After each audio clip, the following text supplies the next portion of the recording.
आंधी तूफान मचा हुआ था। क्रोएशिया के स्मिल्जन गांव में बारिश हो रही थी, बिजली कड़क रही थी। 10 जुलाई 1856 को इसी तूफान के बीच निकोला टेस्ला का जन्म हुआ। एक दाई तूफान को अपशकुन मानकर उसे अंधेरे का बच्चा कह रही थी। उसकी मां ने तुरंत जवाब दिया, नहीं, यह रोशनी का बच्चा होगा। उनके शब्द कितने सच्चे साबित हुए। टेस्ला अपने जन्म से ही दुनिया को रोशन करने के लिए बने हुए थे। बचपन से ही टेस्ला असाधारण थे। उनके पास एक तेज याददाश्त थी, किताबें और भाषाएं पढ़ते रहते थे। वो अपने दिमाग में चित्र इतने साफ देखते थे कि उन्हें असलियत और अपने विचारों में फर्क करना मुश्किल होता था।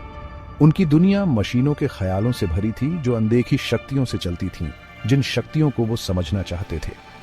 एक दिन अपनी बिल्ली को सहलाते हुए छोटे टेस्ला ने कुछ अजीब देखा, चिंगारियां। उनके पिता ने समझाया, स्थिर बिजली, लेकिन टेस्ला के लिए यह कोई मामूली बात नहीं थी। यह एक रहस्योद्घाटन था। उन्होंने चिंगारियों के आगे देखा एक ऐसी दुनिया की कल्पना की जो इस अदृश्य ऊर्जा से चलती हो। वायरलेस ऊर्जा का बीज, एक ऐसा विचार जिसने उन्हें जीवन भर जकड़े रखा, बोया गया। टेस्ला का दिमाग पढ़ाई में बहुत तेज था। वो गणित और विज्ञान में सबसे आगे थे, अक्सर अपने टीचर्स से भी ज्यादा समझते थे। उनके पास एक अजीब सी काबिलियत थी। वो दिमाग में ही मशीनें सोच सकते थे और उनके डिजाइन को बड़ी बारीकी से बना सकते थे। उनके प्रोफेसर उनकी प्रतिभा को तो मानते थे, पर उन्हें थोड़ा अजीब भी लगते थे। उनके आइडियाज उस जमाने के लिए बहुत आगे के थे, इसलिए लोग उन्हें नामुमकिन समझते थे। लेकिन टेस्ला ने हार नहीं मानी। वो एक बड़े प्लेटफॉर्म की तलाश में थे जहां उनके इनोवेशंस काम आए। अमेरिका, मौकों का देश, उन्हें बुला रहा था। 1884 में 28 साल की उम्र में सिर्फ 4 सेंट्स जेब में और दिमाग में ढेर सारे आइडियाज के साथ वो न्यूयॉर्क सिटी पहुंच गए। उनके पास थॉमस एडिसन, बल्ब के आविष्कारक, के लिए एक चिट्ठी थी। एडिसन, जो खुद मेहनत से ऊपर उठे थे, उन्हें इस नए इमिग्रेंट में कुछ दम लगा। उन्होंने टेस्ला को अपनी कंपनी में नौकरी पर रख लिया, ज्यादातर उनके डायरेक्ट करंट इलेक्ट्रिकल सिस्टम्स पर काम करने के लिए। लेकिन इन दो दिग्गजों का मिलना जल्द ही इतिहास की सबसे बड़ी प्रतिद्वंदिता, करंट की जंग, की शुरुआत करने वाला था। अमेरिका में टेस्ला के शुरुआती दिन बहुत मेहनत और नए माहौल में ढलने के थे। वो एडिसन की प्रयोगशाला में जी तोड़ मेहनत करते थे, अपनी लगन और कुशलता से अमेरिकी आविष्कारक को प्रभावित करते थे। टेस्ला ने यह भी दावा किया कि अगर वो एडिसन के डायरेक्ट करंट जनरेटर की क्षमता सुधार सके तो एडिसन ने उन्हें मोटी रकम देने का वादा किया था। चुनौती से प्रेरित होकर टेस्ला ने अपना वादा पूरा किया, लेकिन एडिसन ने उनका मजाक उड़ाया और पैसे देने से मना कर दिया। दोनों आविष्कारकों के बीच के रिश्ते में खटास आ गई। एक दूरदर्शी टेस्ला अपनी क्षमता और लंबी दूरी तक बिजली पहुंचाने की काबिलियत के लिए अल्टरनेटिंग करंट में विश्वास रखते थे। हालांकि एडिसन अपने डायरेक्ट करंट सिस्टम के प्रति समर्पित रहे। अल्टरनेटिंग करंट को खतरनाक और अव्यवहारिक बताकर खारिज कर दिया। एडिसन के टूटे वादे और उनके विचारों के टकराव के कारण टेस्ला ने इस्तीफा दे दिया। निराश नहीं, टेस्ला अपने अल्टरनेटिंग करंट सिस्टम की श्रेष्ठता साबित करने के लिए दृढ़ थे। उन्होंने नए समर्थक ढूंढे और अपनी खुद की प्रयोगशाला स्थापित की। अपने आविष्कारों को बेहतर बनाने के लिए अथक प्रयास किया। करंट की जंग शुरू हो गई थी, न केवल तकनीकी श्रेष्ठता के लिए बल्कि बिजली के भविष्य के लिए ही। ये करंट्स की लड़ाई किसी मैदान में नहीं बल्कि अखबारों में, पब्लिक डेमोन्स्ट्रेशंस में और कचहरियों तक में लड़ी गई। पब्लिसिटी के उस्ताद एडिसन ने अल्टरनेटिंग करंट के खिलाफ एक बदनामी वाली मुहिम छेड़ दी, जिसमें जानवरों को बिजली से मारने के दर्दनाक पब्लिक डिस्प्लेस करके उसके खतरों को दिखाया गया।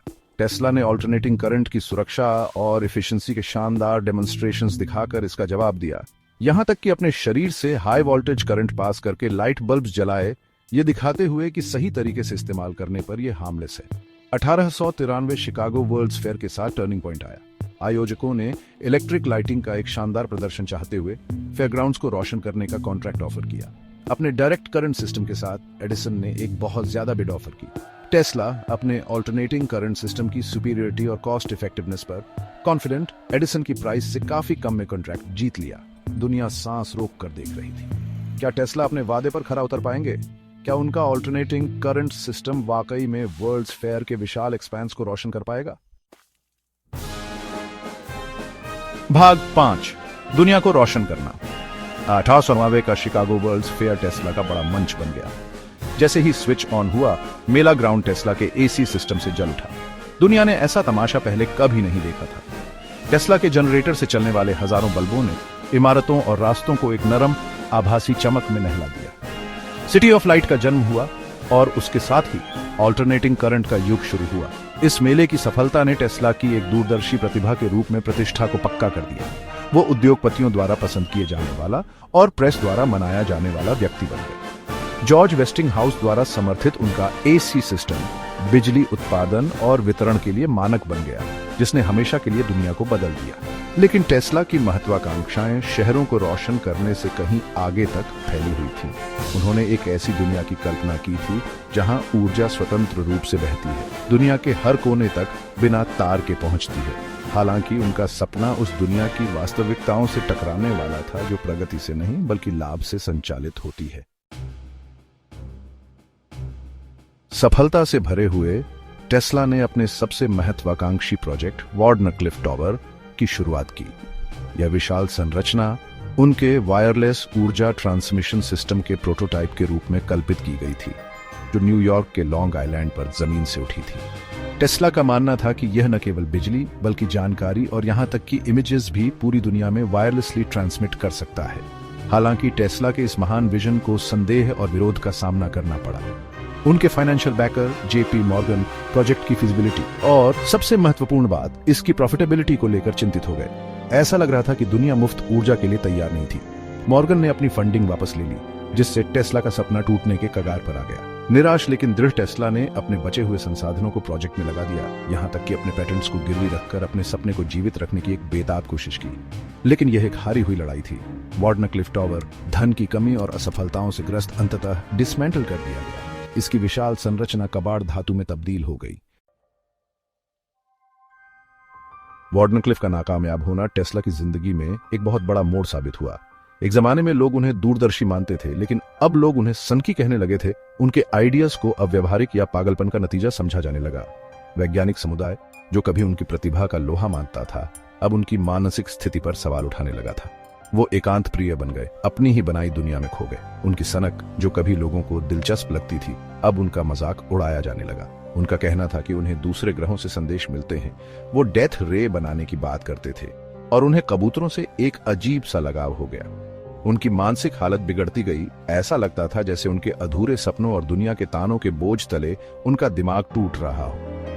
दुनिया, जो अब उन्हें समझ नहीं पा रही थी, उनका मजाक उड़ा रही थी। फिर भी अपने सबसे बुरे वक्त में भी टेस्ला ने आविष्कार की अपनी प्रवृत्ति नहीं छोड़ी। वो लगातार प्रयोग करते रहे, सपने देखते रहे, एक ऐसे भविष्य की कल्पना करते रहे जो उनकी असीम कल्पना शक्ति से संचालित हो। 1943 में न्यूयॉर्क शहर के एक होटल के कमरे में उनका निधन हो गया। वो कंगाल थे, लेकिन फिर भी इस विश्वास से चिपके रहे कि उनके विचार एक दिन दुनिया बदल देंगे। टेस्ला के आखिरी साल बहुत अकेलेपन वाले थे। वो सादा जीवन जीते थे। उनके बड़े बड़े सपनों की जगह अब सेंट्रल पार्क में कबूतरों को खाना खिलाना उनकी दिनचर्या बन गया था। इन सीधे सादे पक्षियों में उन्हें अपना सा अकेलापन दिखता था। उनकी उड़ान उन्हें उन अनगिनत संभावनाओं की याद दिलाती थी जो उनके मन में अभी भी थी। उन्होंने कभी शादी नहीं की। उनका कहना था कि कुंवारे रहने से उनकी वैज्ञानिक रचनात्मकता बढ़ती है। उनके सबसे करीबी दोस्त यही कबूतर थे जिनका वो ध्यान रखते थे। उनकी गुटरगू उनकी अकेली दुनिया में उनके लिए एक सांत्वना थी। उनका कहना था कि उनका एक सफेद कबूतर से खास रिश्ता था। वो उसे अपना हमदर्द मानते थे, एक ऐसा साथी जो इस दुनिया में उनके साथ था, जो अक्सर उनके अनोखे नजरिए को अनदेखा कर देती थी। अपने अकेलेपन के बावजूद टेस्ला से मिलने पत्रकार और उनके प्रशंसक आते रहते थे, जो इस गुमनाम प्रतिभा के रहस्यमय व्यक्तित्व से आकर्षित होते थे। वो उन्हें अपनी पिछली कामयाबियों के किस्से सुनाते थे, अपने भविष्य के सपनों के बारे में बताते थे। उनकी आवाज में गर्व के साथ साथ अधूरी संभावनाओं का मलाल भी साफ झलकता था। निकोला टेस्ला अकेले ही चल बसे। उनकी प्रतिभा विवादों के साये में दब गई और उनका नाम लगभग भुला दिया गया। लेकिन उनकी मृत्यु के बाद के दशकों में उनकी विरासत का एक अद्भुत पुनरुत्थान हुआ है। उनका नाम, जो कभी इतिहास के पन्नों में दबा हुआ था, अब कंपनियों, कारों और यहां तक कि चुंबकीय फ्लक्स घनत्व की एक इकाई को भी सुशोभित करता है। इस भूले हुए जीनियस में यह नई रुचि क्यों? शायद इसलिए क्योंकि टेस्ला अपनी खामियों और असफलताओं के बावजूद नवाचार की अदम्य भावना का प्रतिनिधित्व करते हैं। उन्होंने बड़े सपने देखने, पारंपरिक ज्ञान को चुनौती देने, असीम ऊर्जा और परस्पर जुड़ाव से संचालित भविष्य की कल्पना करने का साहस किया। उनकी कहानी विजय और त्रासदी का मिश्रण एक याद दिलाती है कि प्रगति शायद ही कभी रैखिक होती है। नवाचार का रास्ता अक्सर असफलताओं और उपहास से भरा होता है। और शायद अपनी बढ़ती हुई इंटरकनेक्टेड दुनिया में हम टेस्ला के विजन की झलक देखते हैं, एक ऐसा भविष्य जहां ऊर्जा और जानकारी मुक्त रूप से प्रवाहित होती है, हम सभी को उन तरीकों से जोड़ता है जिनकी उन्होंने केवल कल्पना की होगी। निकोला टेस्ला, वह आदमी जिसने बिजली में सपने देखे, हमारी जिज्ञासा को जगाता रहता है, हमें याद दिलाता है कि कल्पना की शक्ति की कोई सीमा नहीं है।